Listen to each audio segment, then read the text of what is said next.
What's up, guys? It's Mr. Fit to Flourish. And as you know, when I'm trading, I'm always documenting. And over the weekends, I spend hours and hours going back and looking at what I've done in order to just get better.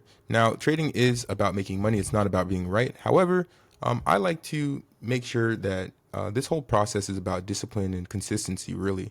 So I document every day, like things that are getting me better and things that are making me worse. So over the years, I've created this document with a lot of different reasons for wins and a lot of different reasons for losses. So the reason why most people lose trades is because they jump in with no signals or no or they're jumping in when it's price action is not at a key level, and that can cause problems because price changes or price gets moved at key levels. Price is always going to test key levels. So if you go to a market and the price is $10, well, there's someone who's going to bid like $9 and $8, and right at $10 is where things are going to go kind of crazy. Um, but yeah, things happen at key levels. And then taking swing trades with no news and swing trades on options that are less than 3 weeks out in terms of expirations can really get you killed on your theta.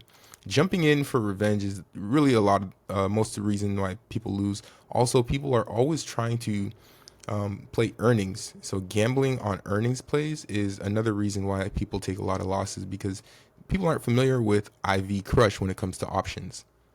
Jumping in before bars close. So sometimes bars might look like they're really big and there's a lot of buying pressure or selling pressure, and then all of a sudden a wick forms because price is getting pushed back in either direction.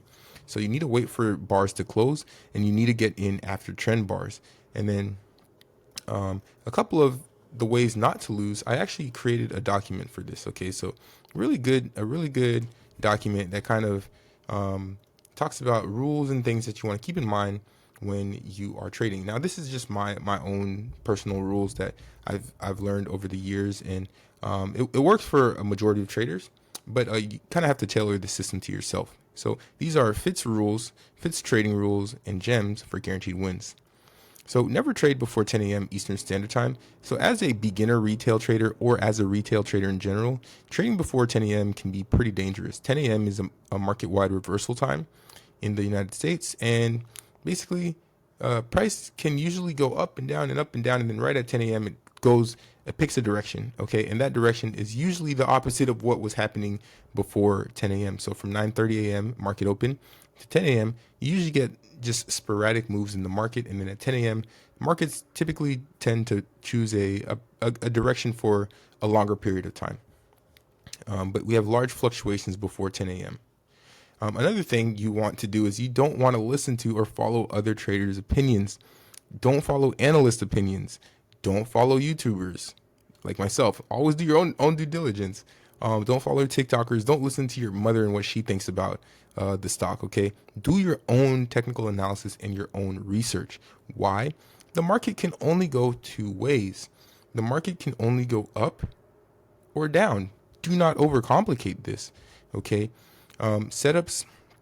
It's your job to gather evidence to determine the likely direction. Okay, and then in terms of setups, you need to stick to one to maximum two setups if you're starting off trading and you're not seeing any profits or any progress. And the setup needs to be A plus or B plus, preferably A plus, right? We want the best setups. This, and then I just have a list of like some of the setups I use there. And then trade stocks with a volume of at least 1 million. Okay, and options with the volume of at least 500 million. You want someone to be on the other end of the trade. You don't want to have a wide bid ask spread. That can put you in a lot of trouble when it comes to securing profits.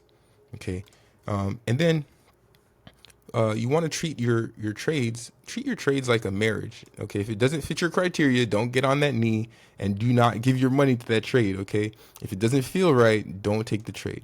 You always want to be looking for 3 to 4 pieces of evidence showing you that your trade is going to go in the direction that you believe it is, and then take profit as the market makes it available. Okay, so a lot of the people that I talk to who are like looking for like advice or who are asking questions will always well, sometimes we'll ask, hey man, like I just made 75%. Or there was a couple times where it was like, hey man, I just made 300% on this stock.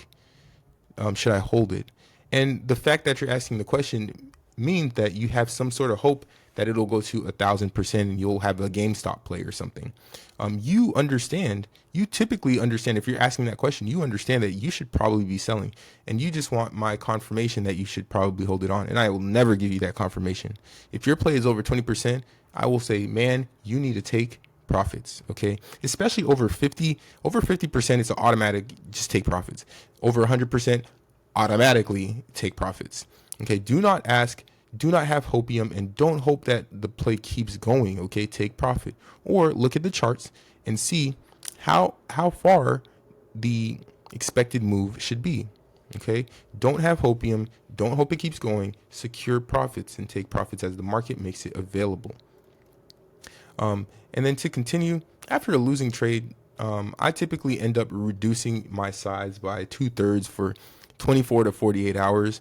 A lot of the time, I'll do it even longer, just so I can just get back into a rhythm. Okay, and then after a big win, I'll reduce my size by 2/3 for the next trade if it's the same day. So some of my trade sizing is typically around 5 to 7K is my trade sizing, and then when I get a win around 2,500 to 3,500, that's a pretty big win for me, because my goal is only $500 a day. So what I'll do is, for my next trade, I'll only use about $500 to $1,000 on the trade, and just trade and look for setups, because it keeps me in check. Because once I get a big win, you have that ego. You kind of have that ego, but you want to not get emotional about trades. You want to treat wins and losses the same.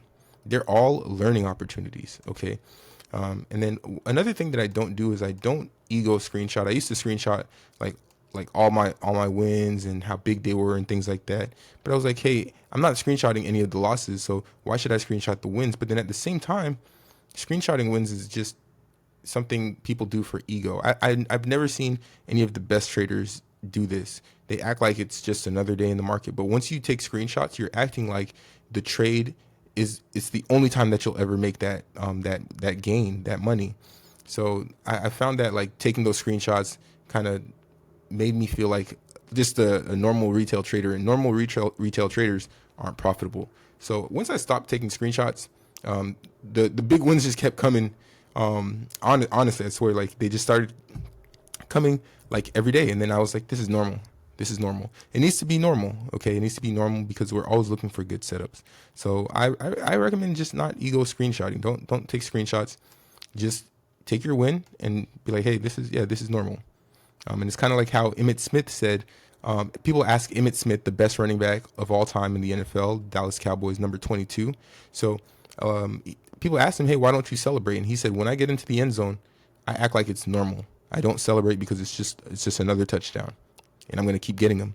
So celebrating is kind of like acting like you'll never get there ever again. So he said it's just normal. So yeah, that's kind of how I think about screenshots. And then what I do every night is I make sure to review the 5-minute time frame on at least 1 to 2 charts every night, and then I scan my watch list for higher time frame setups.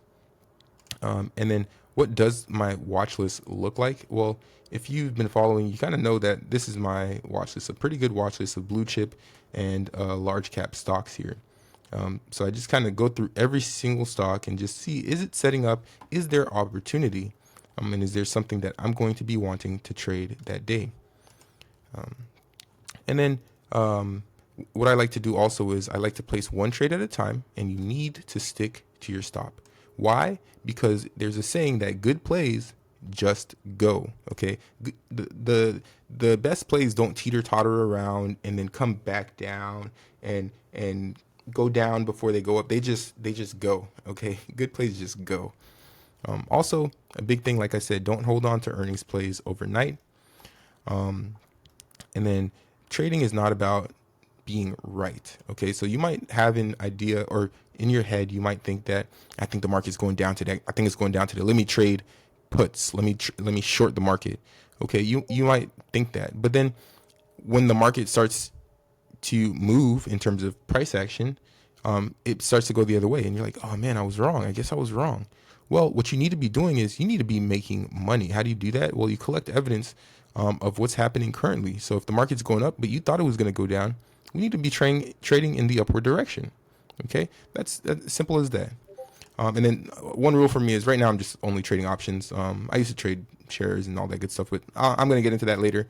I have some goals that I want to hit for options and stuff. Anyways, a few of my affirmations for personal success. If you stayed on this long, this is pretty gas. Okay, this is one of the ones I use. I say, I find the best trades for the best pay. Therefore, I get made extremely wealthy in the easiest ways. I am always under direct inspiration of the infinite intelligence. Miracles happen everywhere I go. All great things fall towards me like gravity. So these are a few affirmations like I repeat every single day just to remind myself like, hey, I'm being guided by the highest form or whatever. This is like woo-woo stuff, but I'm pretty woo-woo. So just repeating that every day programs me to know that, hey, I am successful, I am powerful in terms of what I know and what I can do. So that is all I have for you guys today. Hope you enjoyed this episode on trading gems. We'll have more gas every single day. So see you guys on the next one. Good morning, welcome to the Fit to Flourish podcast. Let's talk wellness, finance,